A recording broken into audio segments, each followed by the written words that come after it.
All right, guys, what's going on? How's everyone doing today? Bit of a late one. I did a live stream on 3D's channel. We do live stream that. That was at 10:15. So that's usually when I go live. That's why it's a little bit later today. Wherever you are in the world, I say welcome. Guys, there's a lot of fights coming up, a lot to get into. Boxing, MMA. I'm going to focus the majority today on boxing, though. I did put up in the Discord as we get later on in this live stream, if any of the MMA boys want to stop in or drop in, I'll drop the link. If anybody on the boxing side of things as well wants to jump on after like the 15-minute mark, let me know. I'll drop a link. It is July 22nd, 1:15 p.m. Crazy. I had to look at it twice. I never go live this late. And let's just get into it. I'm going to bring the odds up. My book is still, they're not giving me everything. So the book on the screen is the one that I use. On the money line, we'll go over this real quick. We'll just get right into it. Guys, if you're not in the Discord, I'm going to leave that link pinned. It's a couple bucks a month. Join our Discord. We're approaching 1 full year. We started it August 1st last year. We're approaching 600 VIPs. So you can either join here on YouTube or Patreon. I'll leave that pinned. It's a great community. It's not just boxing, filled with boxing sharps, film study, that sort of things. We got a lot to get into. So these are the only fights I'm getting, boys. Tyson Fury, I can't believe they're letting us bet on this fight only because it's not being streamed. I found out yesterday they're doing this fight in Thailand with no stream, and it's for his reality show. So, I mean, 2% return on the money line is pretty much unplayable. So I'm getting the Fury, the bank fight. So 1, 2, 3, 4, 5, 6, 7, 8, 9, 10, 11, 12, 13. Only 14 fights. In usual betting fashion, probably by tomorrow, I'll have all of the fights. And for all the JSB insiders, check the members only section. And all the Patreon boys, check the Patreon members only. You should have 1, 2, 3, 4, 5. You should have 6 live tickets. Our long shot, our quarterly parlay is live. That pays plus 538. We have a couple legs left on that. Our July and August parlay is live. It pays plus 1,000. 2 legs have hit on that. Our dog of the week in boxing is live. Our UFC dog of the week is live. And then today I posted a short parlay. 4-leg money line pays plus 180. I'm going to give more action. Oh, shit. And there's a UFC parlay. So, yeah, there's 6. That's already 6 tickets. What I'm going to give you guys then from there is a method of victory prop, a knockout prop once I get into it. So we'll get into all that. Any specifics? I personally am torn still on the Liam Wilson, Steph Fulton fight, where I'm going to go. And then there's props that I've been looking at on other fights. So other than that, I'll say what's up to the boys. The chat's popping off. Solution, Power Kennel. How does Satsumi get the job done? I don't have props on it yet, so I apologize for not being specific on some of these method of victory questions you're going to ask me. But the way my mind works is I really focus everything on fights that I'm able to bet props on. Right now, it's only Satsumi on the money line at $1.10, but I'll look into it because odds really do matter, especially with where we're going with it. How does Jacob Bank get it done? I mean, when you look into the matchmaking, Powell August is a guy, mid-level guy. Bank is a guy they're trying to manufacture. Stoppage, what's your prop saying? At least boxing and UFC don't collide this weekend. Well, what's up, Alex Lars? It actually does. It's just there's a massive. Oh, you mean collide timetable? You're right, because the UFC card is in the Middle East. So you're right. Timetables are different. I will be at the Sydney fight. I'll be at the Tszyu Spence card. If any of the Sydney boys are here, I know Moon Youngin, Boss Christos, any of you boys who are going to be at the arena, let me know. DM me on Discord, and we'll get a beer together if that's your sort of thing. I'll buy you one for the boys.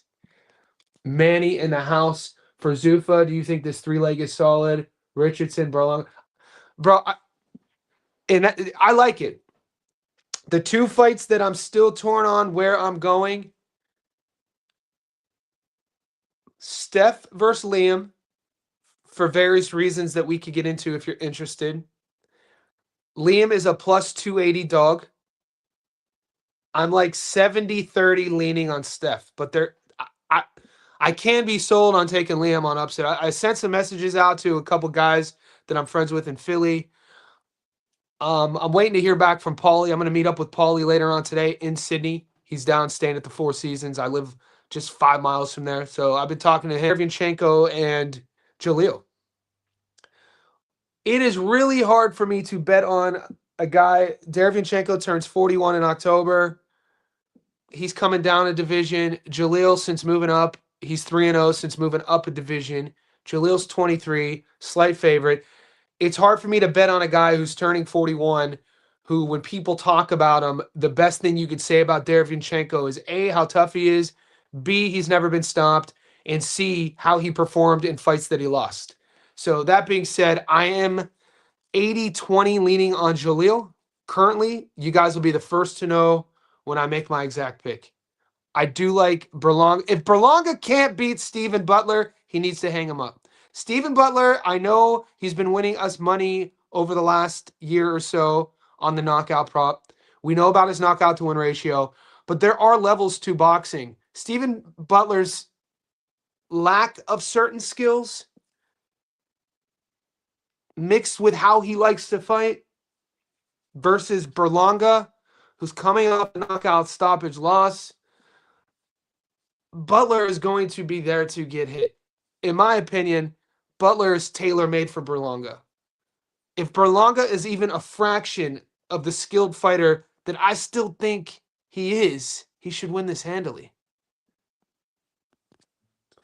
What's up, Johnny? I'm glad I caught a live. I just got a question about a future fight. How do you feel about Conor versus Garcia? I got Ben by decision. It'll be a fun one to break down. That'll be a fight that will definitely have the boys torn. In my normal fashion, I'm not going to do a prediction yet until we get to fight week. Ben, the one thing we do know about Ben is he'll be in your face the entire time. For what Conor Ben lacks in boxing acumen, he makes up for in determination. So the skill side, the power side, all that's on Ryan. Hand speed, all that goes to Ryan. So how does Muhammad get it done? Damn, Power Kennel. I'm about you Power Kennel. My guy. Are you CEO on Instagram? Are you Power Kennel CEO on Instagram? Or maybe there's too many. The boy, our community's deep, hands down. JSB Insiders, man, you boys are savages. We're creating a monster. Our community, we've created monsters. You know, it's what I set out to do, is build a community who is like-minded, who is well-researched, who is boxing-based, not fighter-based. We are boxing-based. We like fighters, but we're not cheering for... We're a fan of the sport, so it allows us to be as bipartisan as we can when picking fights. Muhammad Alakal. Alakal is a guy that obviously Riyadh season has put money behind. He's still young. They're giving him feeder fights. This is a guy that he's still at a stage in his career where they're giving him feeder fights. So I haven't looked at this fight. It's not on my books. Ask me tomorrow. I disagree about Hackett. He lost to Roma because of the height and reach disadvantage. He's way bigger than Sergey. What do you mean you disagree with Hackett? I currently like Jaleel to win. I think Josh Kelly will win decision. Yeah, that's logically that's the route, right? Guys, I don't know where your bankroll is. I don't know. I assume if you're in our ethos, you should be winning money, you should be saving money. Whatever your bankroll is, whatever you this is why I always say betting, there's boundaries you should have with strategy of betting, but it's ever changing. Meaning, not every bet you're going to make is going to be the same amount. Not every bet you're going to make is going to be with the same stress. So, from my perspective on what I do as the, spearheading our group of savages, is that sometimes we'll make bets, and I don't have a term for this. What would you, when I'm looking, we got money to risk. We got money to spend. There's certain bets where you're going heavy, where they're responsible bets, and you make your bread and butter on that. But there's other bets where you're going to cut your unit in half or not go as deep, but it's going to be risky. So if you got money to throw around, there was a similar fight. I brought it up in a live stream earlier. Carmen Agarco is undefeated. He's a 5'8" guy, not a big puncher. Been in some close fights recently. Got a world title fight. Shout out to Agarco. If you would have told me 4 years ago he'd be fighting for world titles, I wouldn't have agreed with you. If you would have told me 4 years ago Josh Kelly would be a world champion, I would have agreed with you. So career trajectories, I think, from that point, Kelly fought a guy named Flavio Bea a year and a half ago. Not this October. I think it was the October before. My timeline's a bit convoluted. No, it was last October. And on the knockout prop, it was plus 200 because Kelly was still rebuilding, wasn't really stopping guys. But I felt it was worth the risk because I thought Flavio Bea was a level below Josh and had an inflated record. So I sprinkled on the knockout, and Josh knocked him out in the first round. Josh Kelly right now by knockouts plus 500. So I'm playing Kelly on a money line parlay. And if you would have taken Kelly a week ago, you would have got him at 38%. Now, those odds have currently gone down significantly. I'll bring the odds back up once my laptop reboots. It just crashed. Kelly is down to, I think, 28% on the money line, but the knockout is paying plus 400. And I think points. What are you getting for points? I'll look at my other device.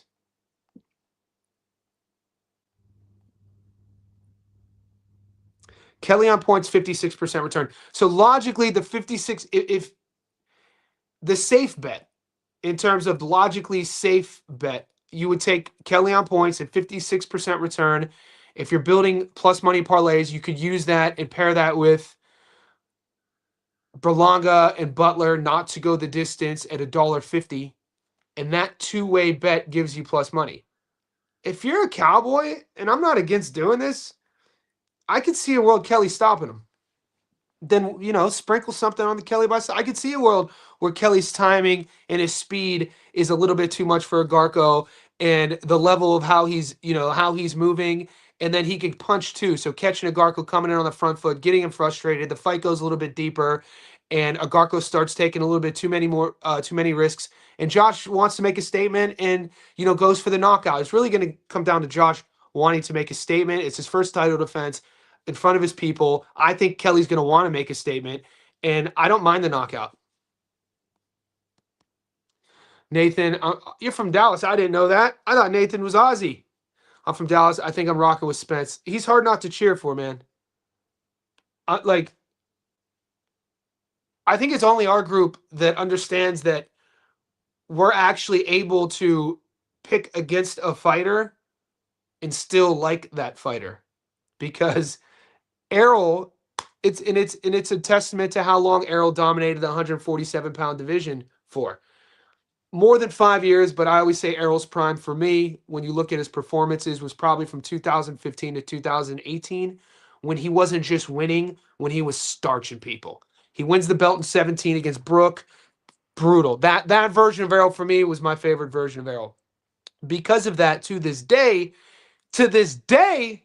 he has a loyal, very loyal fan base to where they don't care about betting.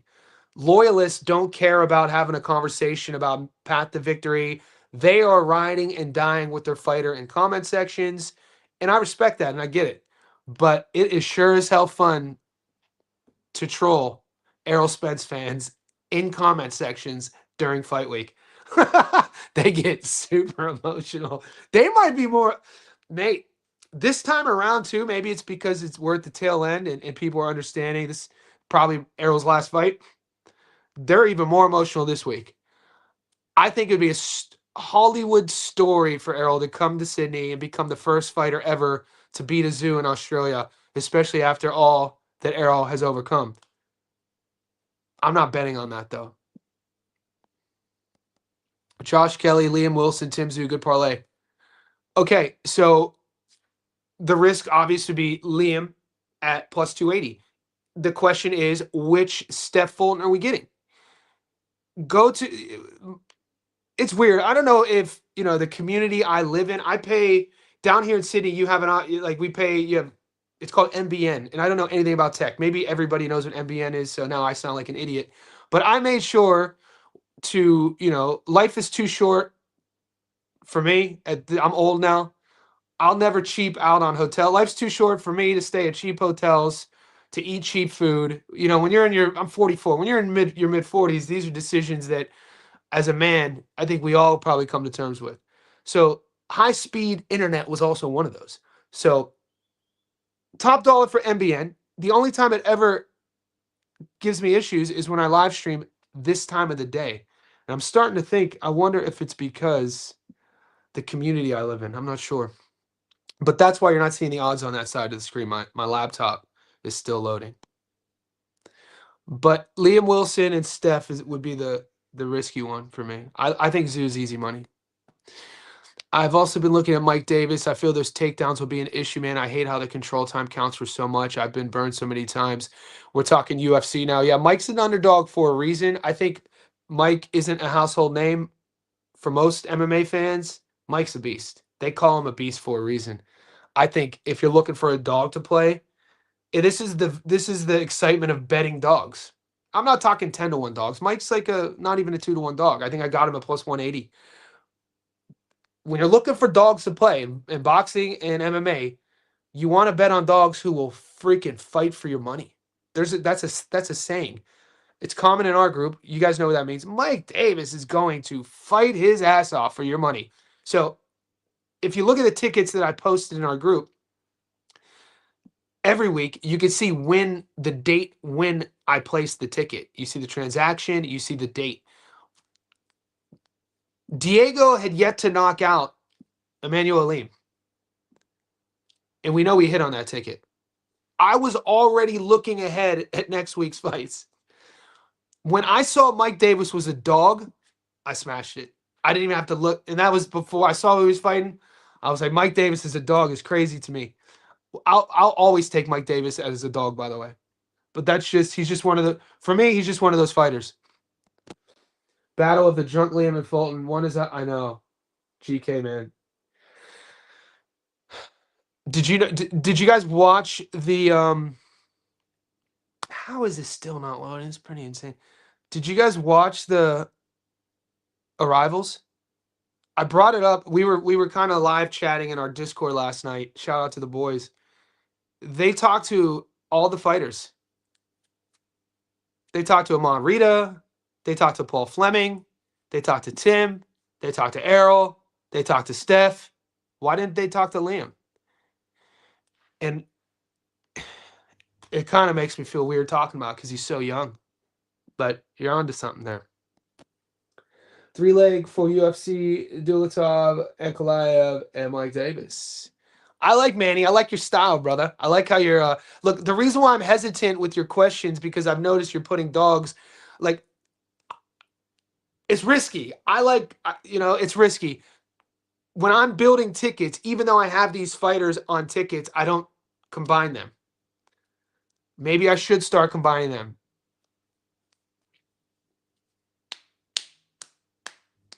But that's my hesitation. Because, Davis as the dog on a parlay, he's the dog for a reason. If he doesn't hit, your ticket doesn't hit. So why not I don't know what your bankroll is. My strategy is always, I'm going to take a dog, I'll put him on his own ticket. But one of the boys in our Discord took my dogs last week, took all my tickets last week, and won $130,000. So it does have me thinking differently. Like, why not? Like, we'll have weeks like this. They don't happen all the time. But going 6 for 6, excluding Ruben Aguiar, everything hit last week. The UFC dog hit. If you would the UFC dog, the boxing dog, the method of victories, the knockout props, we were spot on with all of them. The Japanese dog last Tuesday. And one of the boys in our group put all of them on one ticket and won $130,000. So, I like it. Why can't I bet the Tim Tszyu fight? This is what the Americans. Are you in America? I was talking to Tommy Rando, and he was saying the same thing. Are you guys not getting? You guys aren't getting the Tim Tszyu fight in America yet, are you?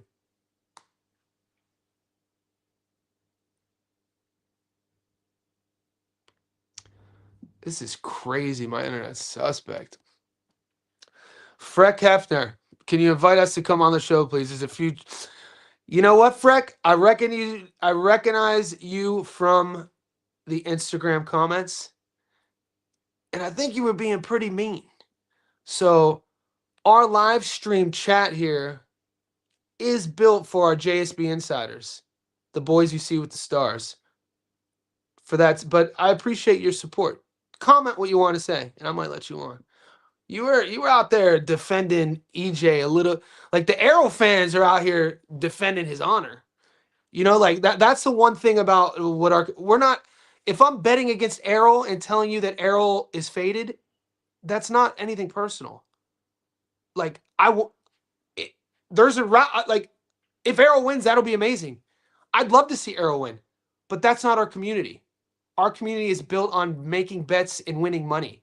Errol is a faded fighter. Errol should not have fought Terence Crawford. He was faded then.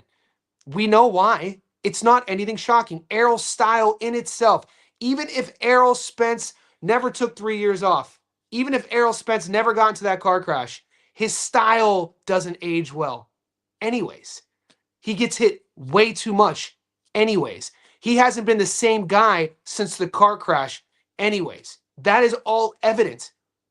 But Errol Spence loyalists, they don't want to see that. They're delusional, which is fine, because in boxing, we're hopeless romantics. We want to see him be that kid he was in 2013, turning pro, coming out of the amateurs, wearing the American flag shorts. You know, I'm a fan of Errol. I've watched his whole career. Just because I say he's going to lose and probably get stopped doesn't mean I'm not a fan of him, man. Sergey Derevyanchenko struggled. Sergey hasn't, dude. I don't think Sergey looked good in his last fight. And his last fight was a year ago. And if you look at Jaleel Hackett over the last calendar year, so from today, rewind 12 months, I think this might be Jaleel's third or fourth fight. It'll be Derevyanchenko's first fight.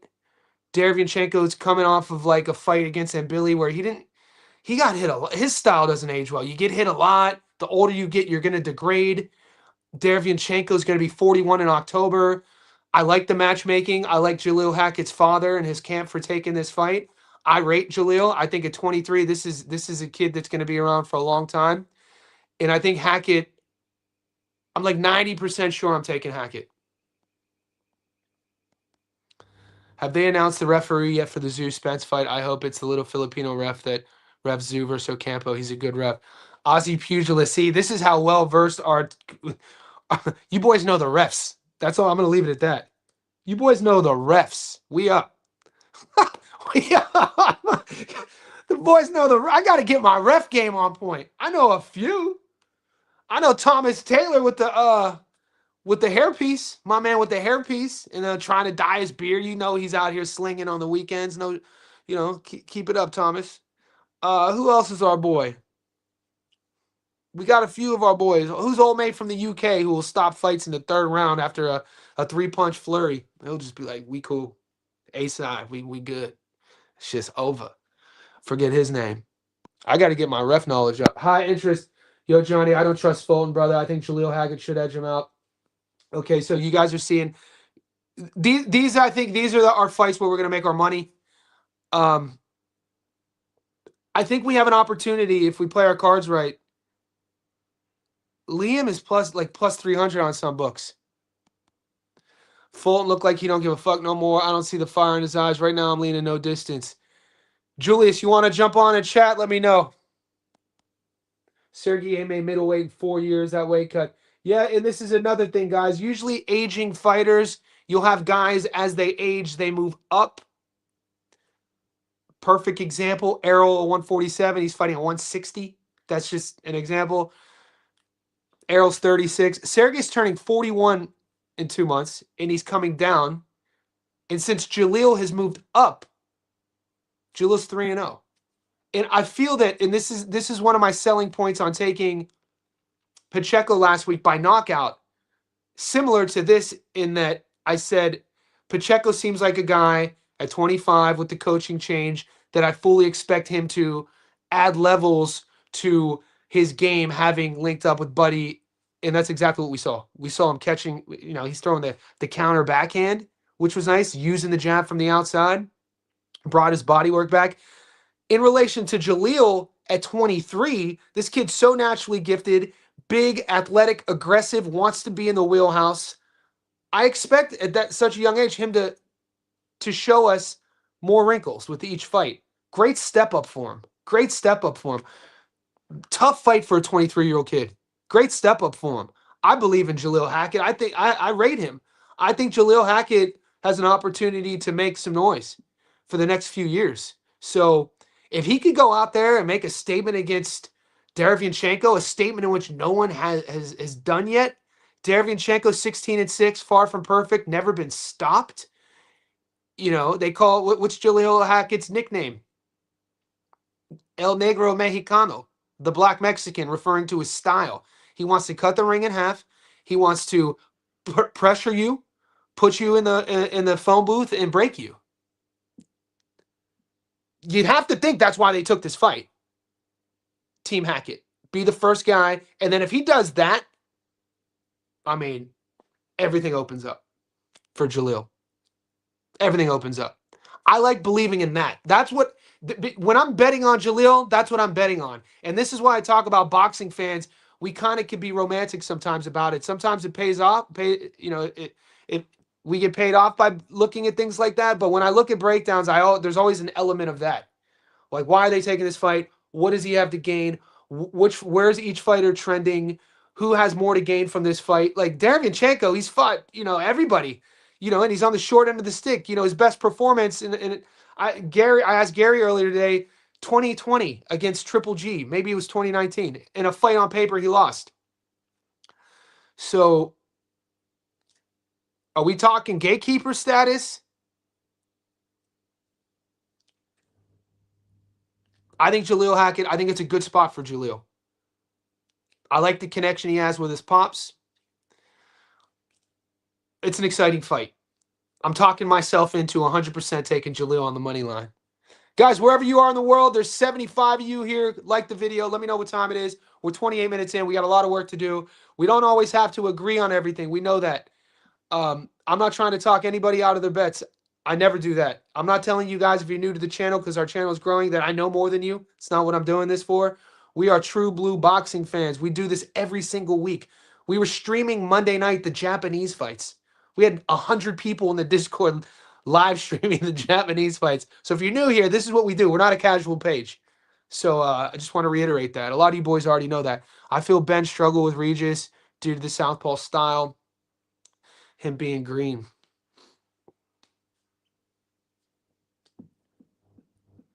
I don't know what to make of that fight yet.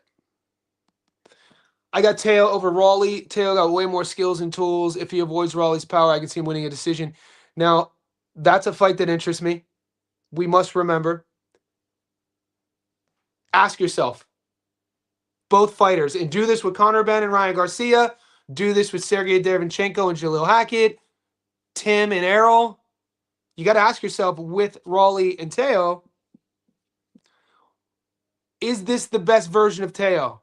And if it's not, when was?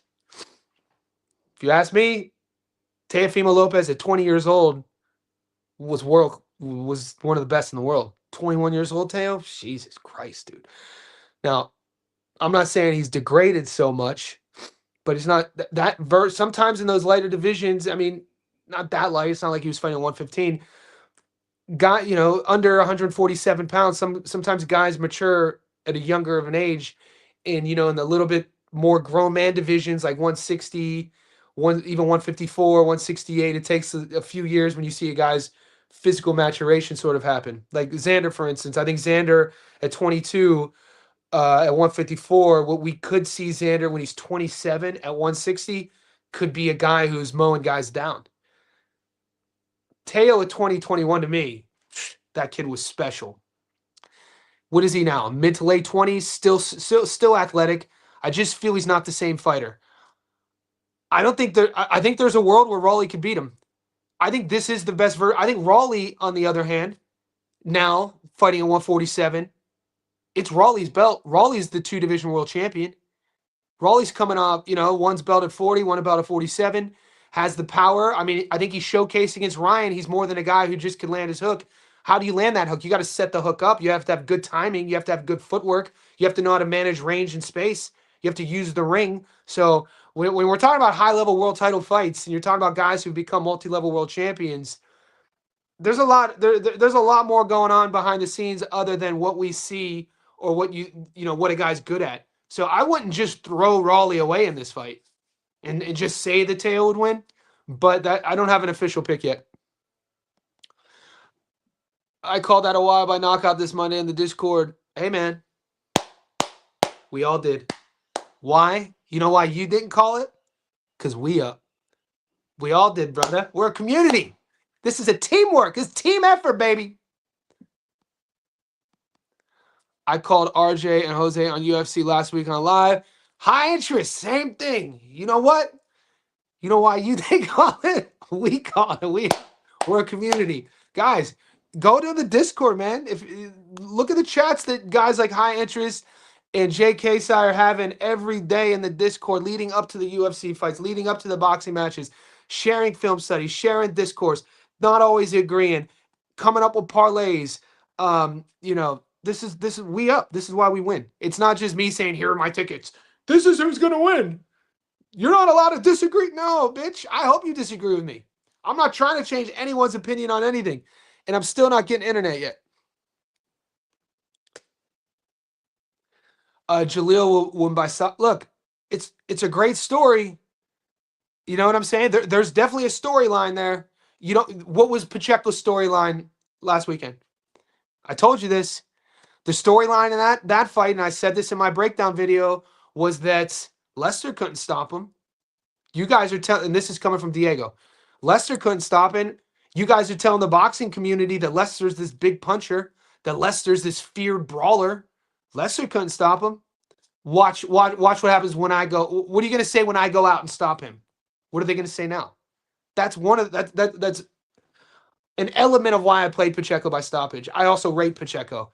It's tough not to rate a kid who's 25 years old, who's 6'4" with a 79-inch reach, who's been fighting at the world level since he was 19 years old in a grown-ass man division, changes camps, goes back home, fighting in LA. The last fight he had at home in LA ended in a knockout, teams up with Buddy McGirt. Like, these are all things that we must talk about. These are factors that matter in fighters' performances. We look at fighters, we look at their records, we look at their resumes, and we just think that, when the fight starts and their performances based on what their career looks like, that's who they are. That's what's going to tell the outcome.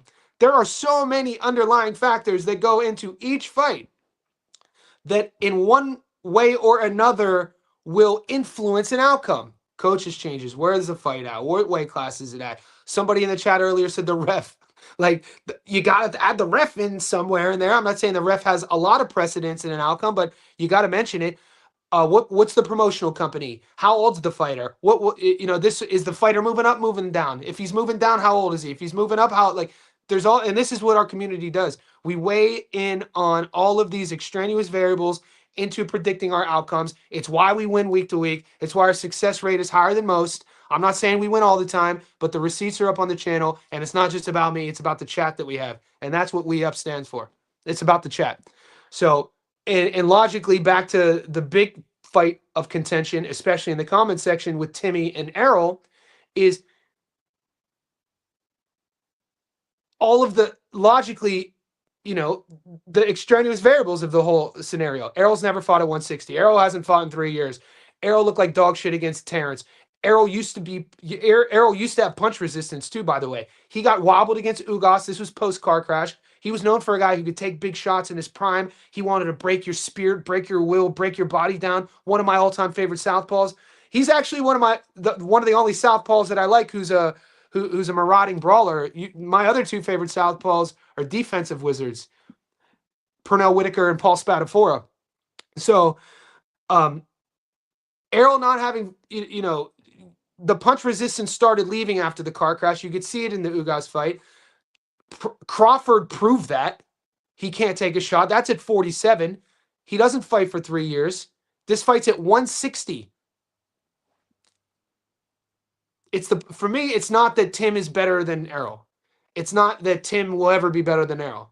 It's this version of these guys fighting Sunday afternoon in Sydney. My hesitation with Errol is being able to take a punch and his brain health. And as a fan of him, I don't want to see him fighting. That's another thing. And that's another thing that's hard for me to explain in comment sections. When I break the videos down of him looking flat-footed, him looking slow and lethargic, how dare No Limit put up this video? They're gaslighting people. They put up this video, I put it up on my YouTube, of Errol working with Ronnie, and they're just hitting the pads, which is fine, in my old gym at Bondi Boxing Club. And the last part of the video, and it says Errol looks sharp. I'm like, no, he doesn't. He does not look sharp. And he's throwing the double jab, here, and then Ronnie asks him to level change, and then he throws the lead hook to the body, to the head. So it's like, here, level, boom, boom. And you're watching it, and there's no snap. There's no fluidity. It's boom, boom, boom. There's pauses. You could easily say, Johnny, there's pauses because he's going slow, because he's hitting the pads. That's not what I'm saying. I'm not talking about the speed of the pauses. I'm talking about there's no fluidity now. And you saw this, though, in the camp leading up to Crawford when he's hitting the pads. Fluidity in your punches, in your combinations, is a sign of brain activity. It's triggering neural synapses from your brain telling your body what to do. You're not even thinking about it. It's just second nature. It's like, breathing. When there's pauses, that's a sign of degradation. It's not like I didn't make any of this stuff up. I could see it in Errol. You could see it 2023 in the fight camp against Bud. So it'd be an amazing story if he could beat Tim. I don't think he should be fighting. I don't think he should have fought Terrence, though. Health-wise. Because you want a guy like Errol to be alive when he's 70 and 75. He's only 36. Your patience with Gary was impressive. Fighter of the Year. Did you watch that? Fighter of the Year. I did a live stream earlier today with 3D Boxing. Yeah. That was unexpected, but I appreciate you noticing that. I don't know. Maybe I'm a coach. I'm a teacher. It's really, you can't, he got emotional about some things. It's really tough. And I'm not judging him on it. I mean, at least he was being honest. You know what I'm saying? When people get passionate and emotional and they're starting, especially on a platform, on a live stream, at least they're being honest. That's what I could say about that. How do you like Tszyu, Zepeda, Mike Davis? 3 dogs. You know why I do like this? Because you'll know on Monday if you're up. Because if Tszyu loses, you can just rebuild. I don't mind this. I like the strategy more than anything. You have me thinking. It's not a bad strategy in terms, and Zepeda fights Roach, in the upcoming weeks.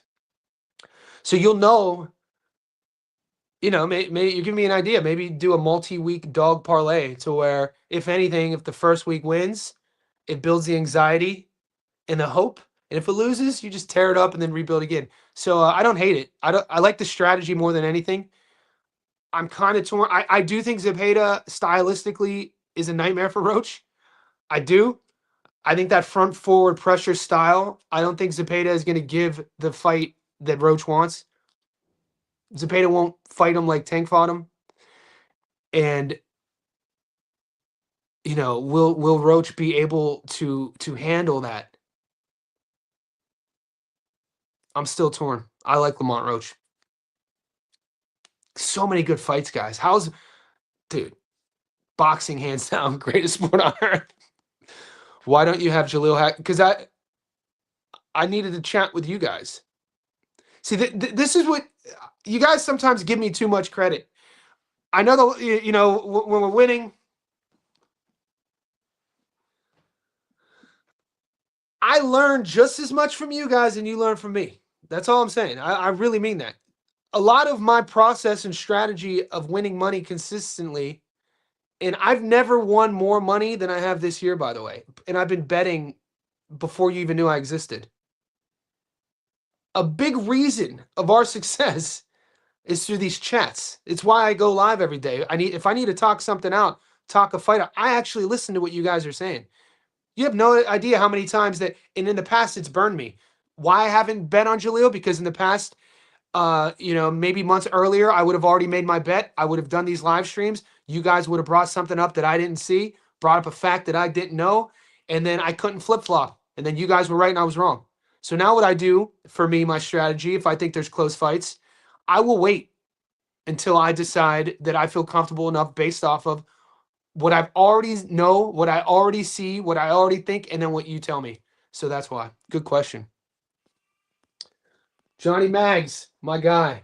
Super Bowl champ in the house, Seattle. Let's go. Jackson Smith and Jigba, Ohio State. We up.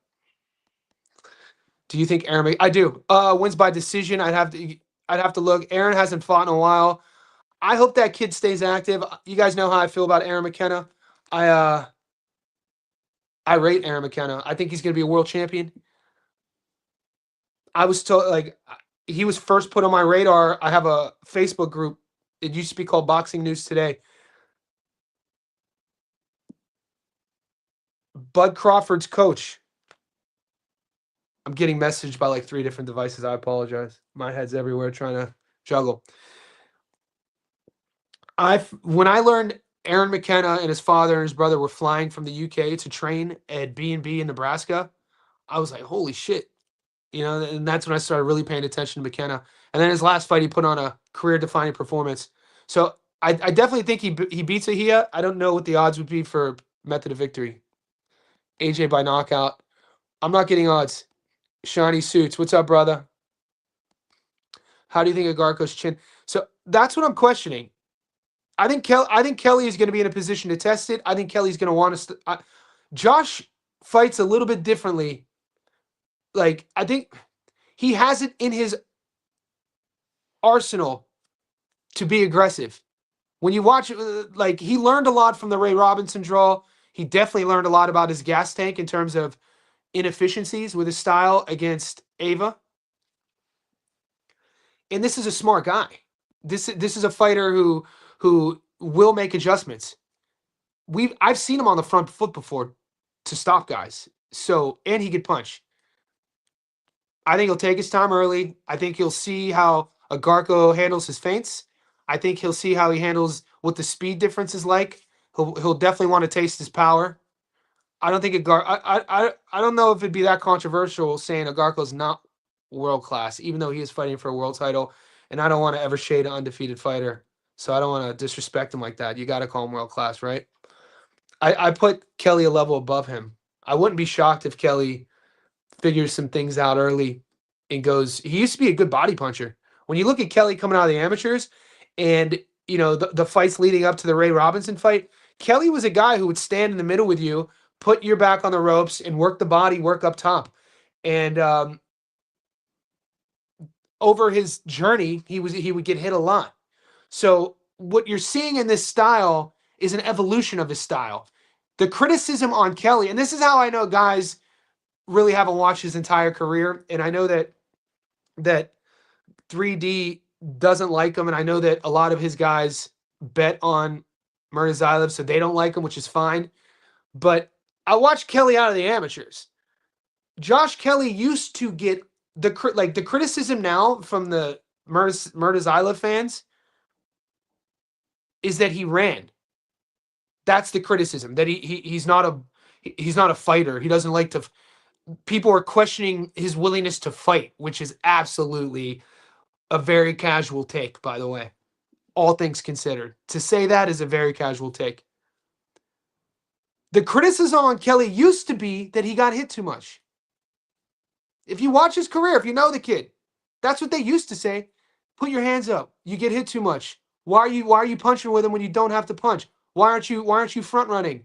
Why are you making your fights harder than they really are? That used to be the criticism. So when I see how he operated and won that world title, that's masterful to me.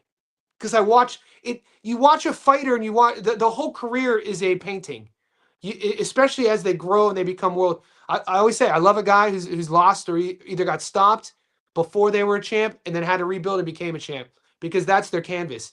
and you watch the whole story being painted of Kelly's career, you would know that. You would those adjustments that he had to make. He would have never became a world champion if he didn't make those adjustments early on. By the draw with Ray Robinson, by getting hit too much, by getting stopped with Avenetian. So the haters will use that against him. Once again, very casual take. While the people who see what he does really well and rate him for what he does really well, because his strengths not many fighters have. I don't care where you are. There aren't many fighters who could do what he does at the highest level. They'll see that and they'll be like, that shit was masterful.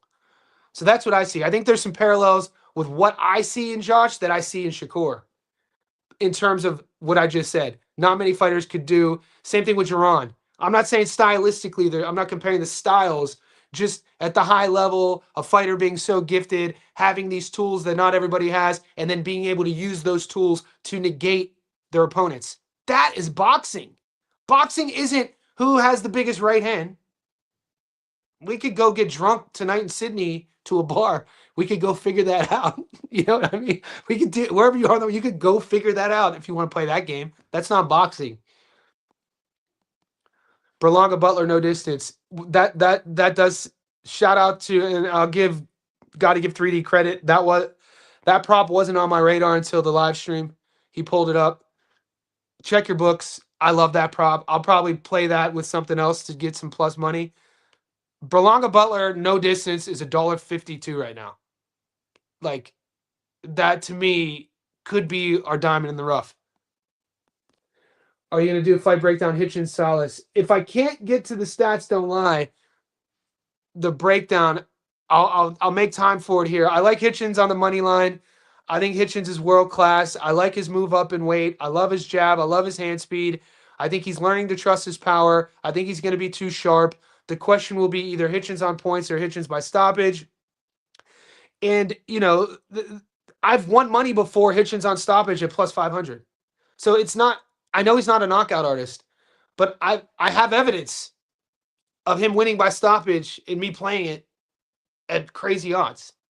I just have to do more tape on what this version of Ricardo Salas looks like. Yeah, that's CEO power. What's up, playa? Do you think Fulton versus Wilson to go the distance? To go the distance. Give me some more time. Good evening, Johnny. I'm going to just stay away. Stay away. You don't have to bet on every fight, guys. I have to put a timer on my smartphone clock because I didn't get enough. What's up, Eli? Back. Elagos. Do you think Berlanga will try to box more? I think so. I think Ed has skills. Obviously, Ed is it's easy to clown him. He kind of doesn't give himself, he doesn't make his life too easy when he's doing victory lap parades after a loss. I get it. I get all that. But Ed has skills, man. Like, the dude can move. The dude has feet. He has good hand speed. He has good power. Dude, he knows how to operate a ring. Like, come on, dude. To just see the knockout lot. He was having his moments against Shiraz too, man. To just take that one performance and then, you know, he kind of fought a bit negative against Canelo, but Canelo kind of, you know, did that as well. If Berlanga can't beat Butler, mate, you look at Butler doing all the skilled stuff. His feet, they're like how he hides his shots, Butler's lack of feints, Butler's lack of head movement, Butler not using the entire ring, Butler telling the entire world what he wants to do. He's comfortable with you against the ropes. So what Ed's going to do, don't stay on the ropes, force him to fight you in the middle of the ring, piece him apart with the jabs. I could see Ed making it look good. Mike Davis, Scola, Walter, parlay sounded good. Tomorrow we're going to lock that in. I'm going live after Johnny. Julius, you're doing lives now, baby. Go follow Julius Knows Boxing. He's a JSB insider. This dude's a sniper. So you've seen him on my show before. He just started his own YouTube channel, finally. We've been talking him into it for months. Julius Knows Boxing. Give him a follow. What's up, Johnny? Great composure on the 3D Boxing Live. I know you didn't mean it. You guys were good at the end. I talked to him after, by the way. But I got a July month-long 16 parlay. I need Tim and Fulton. Let's go. Great work on the 16 leg. Those are hard to come by. Once it hits, post in the Discord. Yeah, 3D and I talk. Look, we're good. I talked to him after. I know it didn't look. If anything, it didn't look good for his brand. Like whatever, maybe that's his brand. I don't know. I watch. I don't watch all of his live streams. He could get a bit spicy. It's nothing new to me, man. I don't take anything personal. You know what I'm saying? And the debating side of things, I used to debate other things too. By the way, like there was a time in my life when I was a younger man, I would debate politics. I'd debate history. So debating to me, it's kind of sport. And so with that, I have a lot of experience doing it. He, he's a fiery guy. He's a passionate guy. I don't take anything personal. I wish I would have saw the chat though, because when he brings me on his channel, just because I'm dual live streaming on mine, I don't have access to anything, so I don't see the chat. I would have loved to see the commenters because I know I'm not. I know. There's not. I'm not everyone's cup of tea. You know. So because for whatever reason, I don't. It's not my intention to rub people the wrong way. It's fine, but I also don't care either way. You know, we're not going to be everyone's cup of tea. It would have been hilarious to see what his what his people were saying. I kind of wish I would have seen the chat. I got Timmy by knockout. I don't bet. Same, same. You got to bet logically. I think I saw. Were you on? Maybe I think I saw the last live stream I watched. Were you on Gary's talking about Xander? What do you think about the odds on Bet365? Teddy, I'm not. I'm having an internet breakdown, brother. I'm happy that this hasn't crashed because there's 81 of you in here an hour in, but my other device is not loading for some reason. So if you're new to the stream, guys, I usually have the other side of the screen with the odds. I'm kind of handicapped real quick. Thank you for still sticking around. Like the video, please. Keep the questions coming. I'll stay on for about 10 minutes. My girl said she made cookies. What time? This is real. She made cookies. That's insane, dude. It's 207, 230. 16 bet parlay. I need Fulton. I'd be stupid not to take Liam Vicon. So you need Fulton. What did I read wrong? I need Tim and Fulton to finish it. I think you're in, like, that's the thing, man. I think you're in good spot. I think, you know what, Eli? Go watch The Arrivals yesterday. It's on PBC or No Limit on YouTube. Let me know what you think about how big Fulton looked. Parlay, Rado, yep. Jaleel, yep. Okay, so we're not out. We're kind of seeing an agreement, guys, with the Jaleel Hackett angle, right? Jaleel Hackett money line, Adachenko. I'm gonna do a little sprinkle on Spence, bro. Bro, I get it, mate. Look, and this is. I understand. I like Errol too. I get it. It's a crazy story. Like, it'd be an amazing story. How many? Let me ask you this, boys. How many times in your own personal history and journey of betting on any sport, maybe it was your favorite American football team, and your quarterback came back and he was old, and you bet on him because the old guy comes back, or a fighter who was injured or was out of the game for a long time and he came back, and you're betting because you want to see him win, and it didn't go your way. Unfortunately for me at 44 years old, I've done that too many times when I was younger. So I don't bet with my heart anymore. I bet with my wallet. That was advice my dad gave me as a kid. It took me 2 decades to put it into practice. So my heart, I would love for Errol to win. I'm kind of torn because it's going to be fun either way for me in the comment section, because I planted so many seeds to where if Errol does win, they're going to come after me, which is going to be fun. I'm kind of looking forward to it. I like that smoke. And if he does lose, like I think he's going to do, you better believe I might do a live stream after Tim stops Errol, to where I'll have the comments. I'll be a petty bitch. So I'm looking forward to it either way. Hopefully there's no draw. I think Tim stops him though. Afternoon, Johnny. You considering doing a safe money? I kind of did. Yeah, the one I posted is kind of a safety net parlay. I called it a short parlay. It's a 5-legger. Plays plus 180. You guys don't. I put Berlanga on there on the money line. You guys don't like it. I think Ed is going to win. Raleigh. And yes, I went on Gary's live stream debate. That was you. Yeah, I think you made good points. I think you made good points. I'm gonna end it on this, guys, because I do have to run. I live streamed with Gary for an hour earlier. I've been on an hour now. I'm gonna do 2 tomorrow though, boys.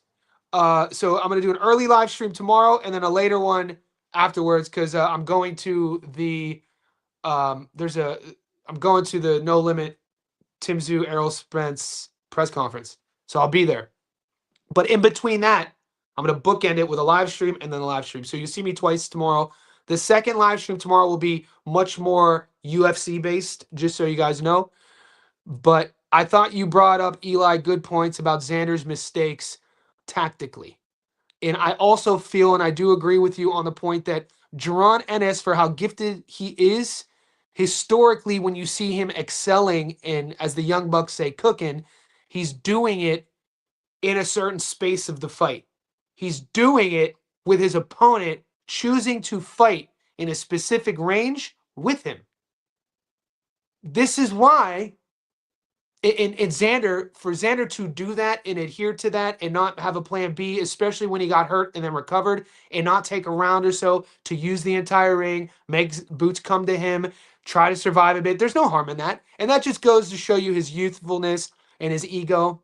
You know, he still felt like he hurt him early, I think, in the third, and then he's going to stay in that fight, and he's gonna show you that machismo spirit of Xander, that he could come out on top, and it just didn't work. And I guarantee if you spoke to him, he would say he maybe would have operated a bit differently with once he did get hurt and how he used the rest of the round. And I would have taken a whole nother round to stay on the outside. But it's why I feel, for me, Kelly versus Boots interests me, because Josh will not stand there in the wheelhouse and give Jaron that fight. Josh will come in and out, pick his spots, great hand speed, good power, good reflexes, awkward, and he will make Jaron come to him.